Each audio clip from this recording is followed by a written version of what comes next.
Bom, vamos falar um pouquinho de profissionalmente, né? Falar um pouco da história, começando pelo Rafael Embrapa, atualmente grower, né? Acho que é bacana relembrar um pouco disso e aí também já fazer um link com legado. O que tu pensa sobre o teu legado que já está sendo construído, né?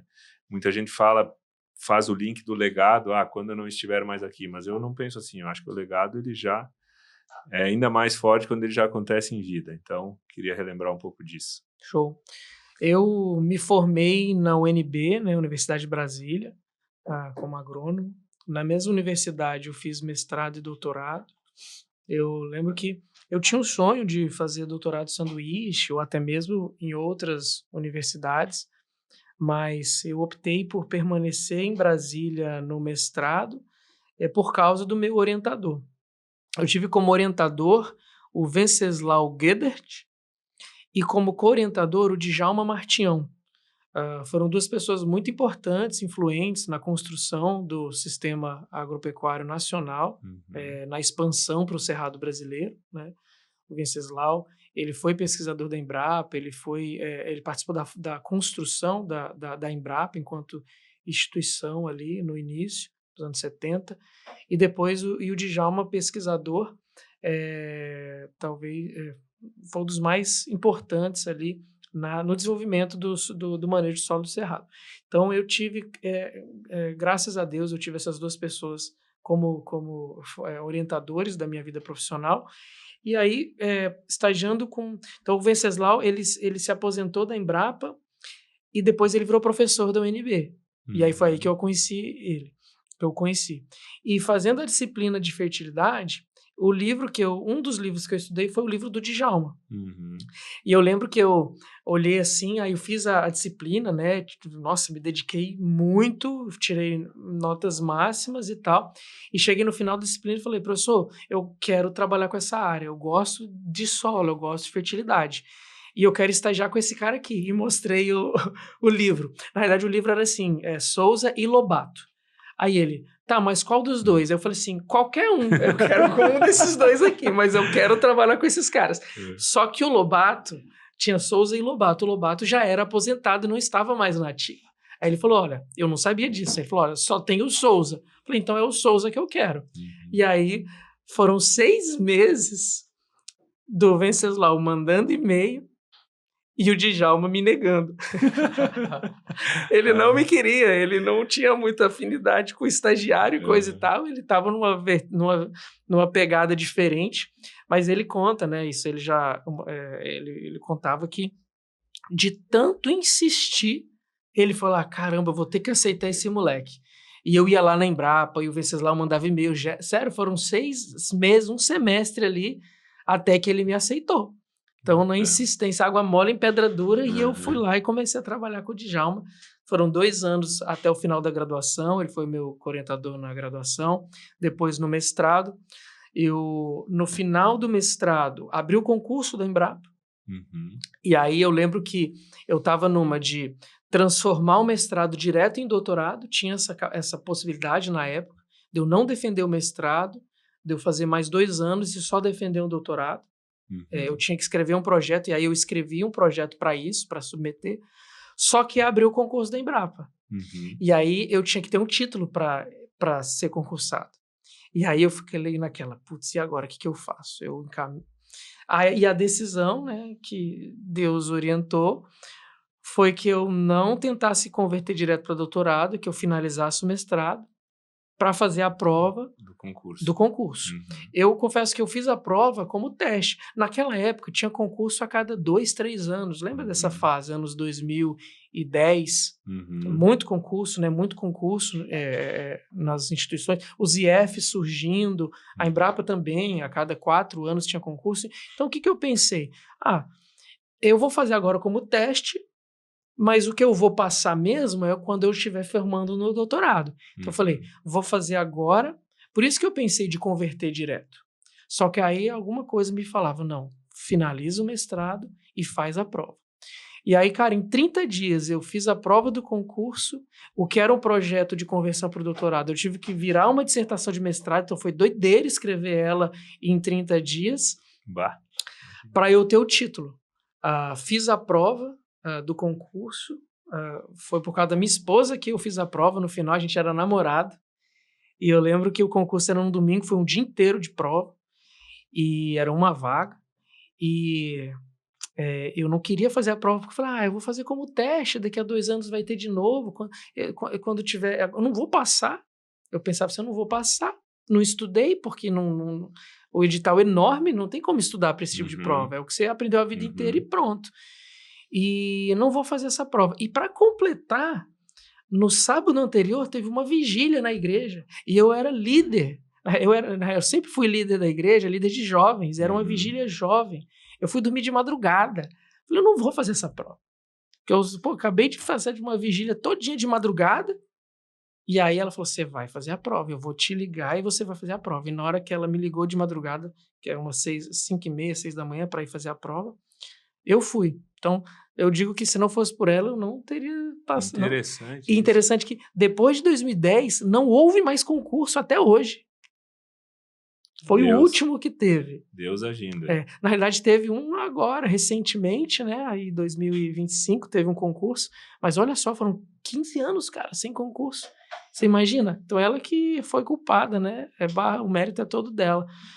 Fiz o concurso da Embrapa, passei. Quem assinou minha carteira de trabalho foi o meu orientador, porque aí o Venceslau, ele estava sendo chefe de novo da Embrapa. E como é que foi a sensação no fazer a prova, assim, tu estava confiante que tu estava dentro? Eu estava confiante, eu nunca fiz prova sem confiança, sabe? Mas, e quando eu terminei a prova, eu falei, cara, eu fui bem nessa prova, você tem, assim, eu tinha uma confiança. Obviamente que, talvez eu pense, vou ficar bem classificado, não foi à toa, mas saber que passou, só quando saiu, e eu lembro que o Djalma, aí nessa fase, eu era estagiário, né? Então a gente ficava lá na sala. E aí, quando saiu o gabarito que eu corrigi, que eu falei, cara, acertei 87% da prova, e falei pro Djalma, ele falou assim, eu acho que você passou. Aí eu falei, será? Nunca tinha feito uma prova assim, nunca tinha feito um concurso na vida, na realidade. Aí beleza, aí que saiu o resultado, de fato eu tinha passado, foi muito legal assim. O Djalma comemorou, o Venceslau assinou minha carteira de trabalho, então o meu orientador, e ele falou, foi interessante, porque acho que na semana seguinte, ou 15 dias depois, ele estava saindo definitivamente da Embrapa, o Venceslau, que era o meu orientador da UNB também. Ele falou, cara, um dos últimos atos administrativos da minha gestão está sendo assinar sua carteira, foi muito legal, e ele está lá assinando minha carteira. E aí eu fui pesquisador da Embrapa por 10 anos, 2011, 2022, 10 anos, não, 12 anos, fui pesquisador por 12 anos, e foi muito legal, cara, muito legal. Eu nem saí da sala, porque eu ficava lá na sala com o Djalma, que era o meu co-orientador, e aí eu virei pesquisador e eu continuei lá, na mesma sala, na mesma bancada, no mesmo tudo. Então foi um privilégio tremendo, sabe? Uma transição super agradável, super fluida, de estagiário para funcionário, para colega, né, do Djalma, e aí agora dividindo todos os projetos, e aí pensando em projetos novos em conjunto, e foram aí mais 12 anos com ele, 12 não, 10, né, por isso que era o 10, porque ele faleceu, né, sim. e aí, assim, essa foi minha vivência como pesquisador. A unidade da Embrapa que eu trabalhei era a Embrapa Cerrados, que ela é uma unidade de bioma, então ela não atua especificamente num tema, mas ela atua em vários temas dentro do bioma Cerrado. Então, Brasília, né? Isso, ela fica sediada em Brasília, né, em Planaltina, que é uma cidade satélite, com uma fazenda experimental muito importante, que tinha muitos experimentos importantes para o cenário agrícola nacional, os experimentos de longa duração, um dos que a Embrapa como um todo tinha, estavam localizados lá. E também, por causa os resultados produzidos era fruto de muito interesse de comitivas especiais, sabe? Comitivas europeias, africanas, americanas, japonesas. Então, assim, era uma unidade é uma unidade muito próspera, rica do ponto de vista de produção científica e tudo mais. Então foi muito legal, os colegas, né, aprendi muito com todos eles, né, referências em cada uma das suas áreas, além do Djalma, a vivência de campo. Então, o Djalma me ensinou muito isso, a importância da informação produzida no campo, né, usar a casa de vegetação, o laboratório, como ponto de partida, mas não como fim, em a último teste no campo, nas condições naturais, e por longo prazo. Foi daí que veio a ideia de longa duração. Eu lembro que minha tese de doutorado, que foi sobre dinâmica do fósforo no solo, ela justamente mostrou isso. Alguns paradigmas que a gente tinha em adubação fosfatada, que se criaram a partir de estudos de vaso e que se consolidaram a partir de estudos de campo de curta duração, eles eram completamente refutados quando a gente conduzia por longo prazo. Foi daí que eu entendi a importância de você entender o sistema de longo prazo, como as coisas vão se rearranjando e a recomendação ela vai evoluindo de acordo com a evolução do sistema. Perfeito. Então foi nessa vivência com a Embrapa. Aí eu, enfim, o trabalho foi acontecendo, trabalhei em muitas regiões do Brasil, né, porque o Cerrado ele é muito amplo, e aí tinha projeto em parceria em outros estados, isso foi me dando vivência, bagagem. No final da carreira do Djalma, ele já estava de idade, né, ele não tinha condição física de fazer tantas viagens, e a gente assumiu internamente, uma combina entre a gente, era de que ele ficava mais na Embrapa, na unidade, cuidando dos experimentos lá, fazendo o trabalho mais ali burocrático, por assim dizer, coisa que ele odiava. Então, ele oferecer para isso foi algo assim tremendo, porque ele odiava a burocracia. E eu trabalharia fora, fazendo as interações com instituições onde a gente tinha experimentação fora. Então, aí eu comecei a viajar muito, e aí tem uma bagagem muito boa, sabe? De conhecer pessoas, de montar experimentos fora, de também fazer palestra, participar de eventos. Isso foi sendo conduzido até o momento da minha saída, né? Foi 21, 22? 21. 21. E aí a Grower já nasceu nesse momento? A Grower nasceu alguns meses depois. A história da Grower, ela foi assim, numa das interações que a gente fazia de pesquisa, tinha o GAPS, né? Lá de Rio Verde, uma instituição de pesquisa de produtores. E o gestor deles, né, técnico, é o Túlio, que hoje é meu sócio na Grower. E aí, nas várias interações, a gente tinha experimentos lá. Foi os caras que motivaram o do Boro, lembra que eu falei? Lembro. A gente tinha experimentos, fazia muita interação. Acho que é Ziso, pode ser? O Ziso é o que cuida da parte comercial. Isso. Então, eles têm um grupo de compras e a pesquisa. Exatamente. Um grupo muito próspero, muito importante na região. O Djalma já tinha muitas interações com eles, a gente tinha um ensaio de longa duração de adubação fosfatada na fazenda do Oscar Durigan, que acontece que tem até hoje, deve estar aí com uns 26 anos de história esse ensaio, e várias coisinhas. E aí, numa dessas viagens para Rio Verde, eu acabava não ficando em hotel, eu ficava na casa do Túlio, porque a gente foi desenvolvendo amizade, em vez de ficar dormindo sozinho no hotel, e lá e a gente jantava junto, trocava ideia, e nessas trocas de ideia, a gente começou a falar das dificuldades, né, que tínhamos nos nossos empregos atuais, em termos de mentalidade, em termos de dificuldades de burocracia, que é uma coisa que sempre me pegou, sabe? E a gente falou, olha... Aí ele falava assim, ó, quando você sair, eu saio. E eu falava, quando você sair, eu saio. E aí nessa de um empurra pro outro, passou uns 2 anos. Até que no ano que a gente montou a Grower, acho que no início do primeiro semestre, ele me mandou uma mensagem, falou, olha, decidi, saí, agora é a sua vez. E eu acho que eu ainda esperei uns 3, 4 meses até tomar a minha decisão. Obviamente que não foi por causa disso, né? Por causa do empurrão dele. Era algo que já estava... Talvez não. Uma coisa que me segurou por mais tempo na Embrapa era o desejo de trabalhar numa 3ª edição do livro do Cerrado, que é o livro o manual, vamos dizer assim, de correção de solo e adubação. Que antes do falecimento do Djalma, a gente já estava trabalhando nele. A gente já estava com o esboço pronto, com os capítulos, com parte do livro ali trabalhado. E ele faleceu durante a pandemia, não de Covid, né, de leucemia. E aí eu fiquei ainda mais um ano e meio. Nisso, assim, era uma sensação, um sentimento de honra, sabe? Cara, eu vou fazer esse livro e aí eu vou sair. Mas eu não consegui. Não consegui cumprir com esse desejo. Mas foi o que me fez permanecer ainda um pouquinho a mais. E o grande motivador da minha saída não é por causa dos problemas, né? Que a gente, assim, problemas no trabalho especificamente, mas assim, por perceber que tendo liberdade para fazer as parcerias, para fazer experimentação, para fazer o trabalho, eu poderia alcançar mais pessoas.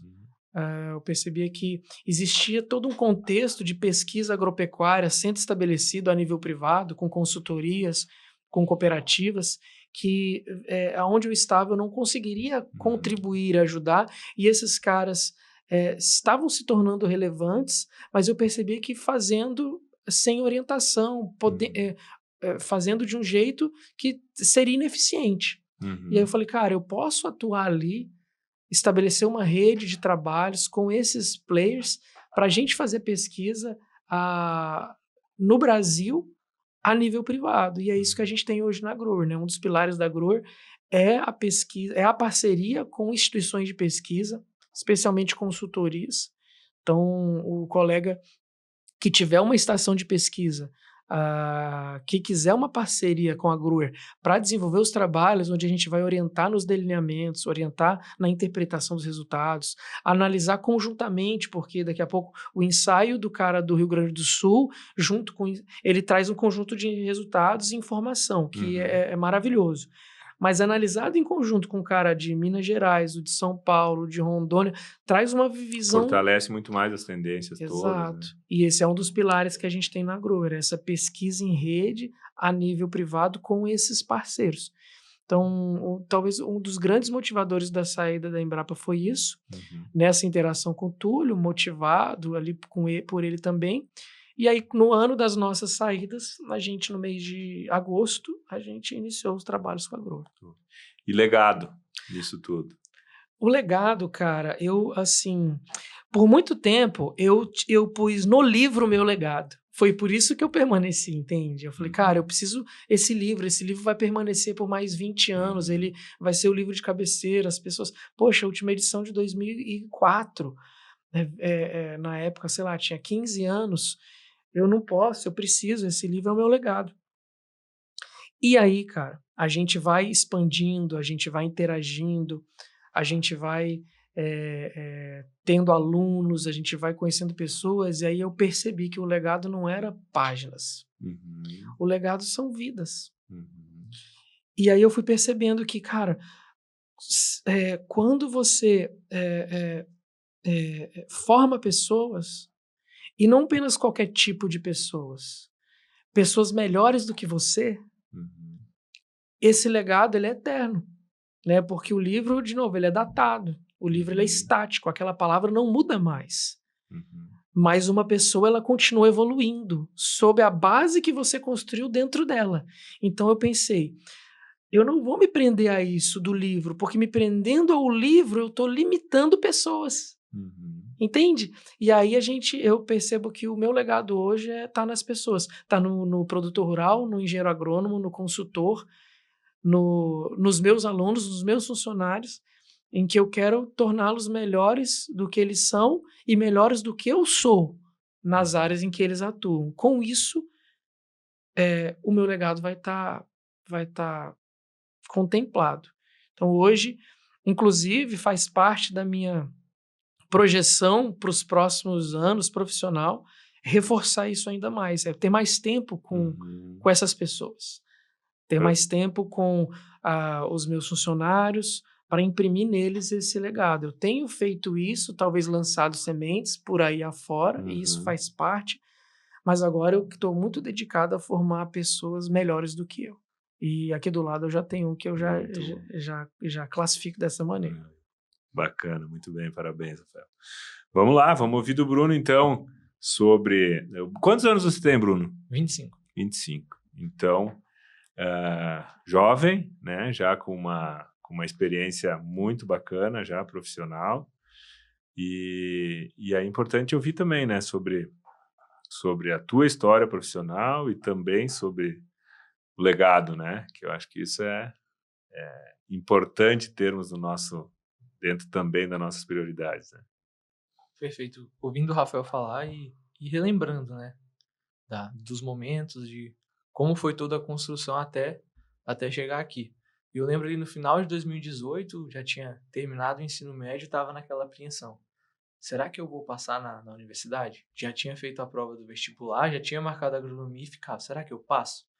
E aí eu lembro que de novembro até fevereiro, que foi a época do resultado, eu não queria ficar parado. E aí tinha um tio meu que trabalha com cursinho de língua portuguesa. Eu falei, eu posso trabalhar aí? E ficava trabalhando lá.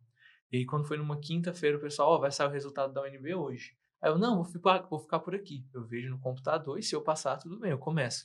Aí eles, não, você não vai trabalhar hoje. Você vai deixar tudo aqui e você vai lá na UNB. Você vai ver se você passou lá realmente para ter toda a festa e tudo mais. Aí eu, nossa, eu nunca tinha ido na UNB, ia lá com a incerteza, será que eu passo ou não? E aí, depois de tudo, passei. E aí entrei, fiz os 5 anos de agronomia, mas já do meio para o fim do curso, já estava me interessando pela área de fertilidade, e uma pessoa que até então já conhecia o Rafael, já era uma das estagiárias dele, comentou com ele, tem um rapaz que gosta de agronomia e de fertilidade, vou mandar o currículo dele, e aí qualquer coisa vocês fazem uma entrevista com ele. E aí ela até brinca, nossa, o currículo de vocês é tudo igual, é a mesma foto, a mesma grafia. Aí eu falei, porque a gente tinha copiado, tinha feito todo mundo o mesmo currículo. E aí fiz a entrevista e tudo mais, e aí depois o pessoal contou, a gente fez sua entrevista, aí o Rafael foi lá no seu Instagram, e aí viu que você postava foto da lavoura, gravava videozinho, aí ele falou, esse cara aqui vai trabalhar com a gente, porque ele já tá fazendo um videozinho, ele é do agro mesmo. E aí eu reuni com o pessoal da equipe, com o André, com a Tamires, com a Ana, uma reunião assim com 3 coordenadores me perguntando de tudo e eu, cara, será que eu vou conseguir passar? E na outra semana mandaram uma mensagem, você tem um perfil para trabalhar na área da mentoria, na área de extensão, pesquisa, ler artigo e tudo mais. E eu, cara, é isso. E aí eu fiquei lá, acho que uns 8 meses só trabalhando com fósforo. E nossa, eu chegava em casa, era tudo sobre fósforo, acordava pensando em fósforo, dormia. E o cara, acho que é isso mesmo que eu quero para a minha vida. E aí, já nos primeiros dias de escritório, o pessoal, olha, o Rafael viaja bastante e acaba que ele não vai aparecer aqui muitas vezes. Aí eu, poxa, queria conhecer ele. Porque eu já tinha visto o vídeo no Instagram. Nossa, queria conhecer ele, trabalhou com o Djalma lá na Embrapa. E aí, no primeiro dia, a gente tá lá trabalhando, quem entra na sala? Rafael. Já tinha um tempo que ele não aparecia lá. E o pessoal, nossa, você deu sorte. Olha quem chegou ali, eu. Rafael, eu, Rita. Aí ele já foi na mesa. Aí eu lembro que eu tava fazendo um slide de fonte de fósforo pra ele. Que isso? Aí eu, não, é de onde tem os fósforos no mundo. Aí ele, legal, me avisa que eu vou comprar também. Aí eu, caramba, acho que ele gostou do slide. Aí passou um tempo e ele falou, quer ir lá na Embrapa? Aí eu, quero. Aí ele, André, vai lá com o Bruno, a gente vai lá na Embrapa. Aí a gente chegou na Embrapa, aí ele tinha algumas coisas para resolver. Aí ele apresenta para ele os experimentos. E aí foi assim, o ápice de felicidade. Porque experimentos que eu ouvia falar nas palestras, que eu via em filmes, em vídeos que tinha curtos da Embrapa, daqui que veio a recomendação de gesso, daqui que é o experimento de fósforo que eu tanto ouvi falar. E aí foi naquele momento que eu vi, assim, de forma palpável, tudo aquilo que eu só tinha visto no livro, que só tinha escutado. E aí continuei na empresa, e aí chegou a oportunidade de entrar na consultoria. E aí foi junto com o mestrado e tudo mais, a gente teve uma conversa e o Rafael falou, olha, você vai trabalhar agora na consultoria. Você vai estar do meu lado junto com os clientes na parte de recomendação, de fertilidade. E justamente nesse período, eu digo que foi o período que eu mais cresci como pessoa e profissionalmente. Porque foi quando eu comecei a viajar com o Rafa. Então, assim, viajar ali um mês sim, um mês também, 15 dias, 20 dias, 30 dias, e ver 5, 6, 7 palestras dele em uma semana, eu fui vendo aquilo e aprendendo e tendo dúvidas, e a gente sempre ia conversando. Então, tinha vezes que a gente saía ali de Mineiros, 7 da noite, e vinha dirigindo até Brasília, conversando sobre a vida, sobre os planos, sobre a Grower que iria nascer, sabe qual que seria o projeto com a Grower. Então, assim, foi um período muito bom de crescimento. E está sendo até hoje. Eu sempre digo que a gente ainda sabe muito pouco. Eu considero que ainda sei muito pouco de tudo que ainda tem para aprender. E agradeço de ter a oportunidade de estar aqui hoje participando de um podcast com uma pessoa que é referência para mim, como pessoa, como amigo, como profissional. Uma pessoa que fez diferença e faz muita diferença na minha vida. Então, assim, tudo que me moldou da parte técnica e tudo que eu tive a oportunidade de aprender como pessoa, aquilo que o Rafael me ensinou, eu sou muito grato. Porque, mais do que o lado profissional, acho que 90% das nossas conversas na viagem é sobre a vida, sobre Deus, sobre pessoas e sobre como a gente quer impactar as pessoas.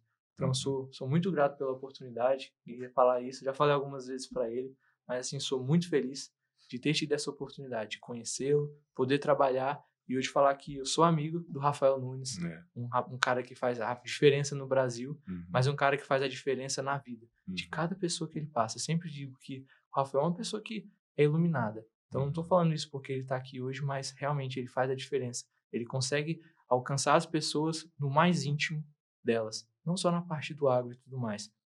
E eu sou muito grato de estar aqui hoje com ele, com o Fábio, nessa primeira edição, falando um pouquinho sobre a minha breve história, né? Tenho 25 anos, não tenho muita água para correr, mas de uma coisa eu sei. Eu sou muito grato a Deus pelas pessoas que Ele colocou na minha vida e que elas realmente me ajudam a ser quem eu sou hoje.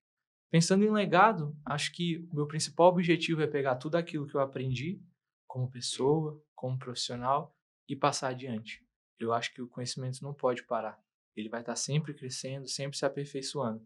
Então, se um dia eu for capaz de transmitir aquilo que eu sei para uma pessoa e isso fazer diferença na vida dela, já vai ter valido a pena. Então, transmitir o conhecimento, transmitir a informação e não deixar isso tudo parar. Acho que esse seria o maior objetivo.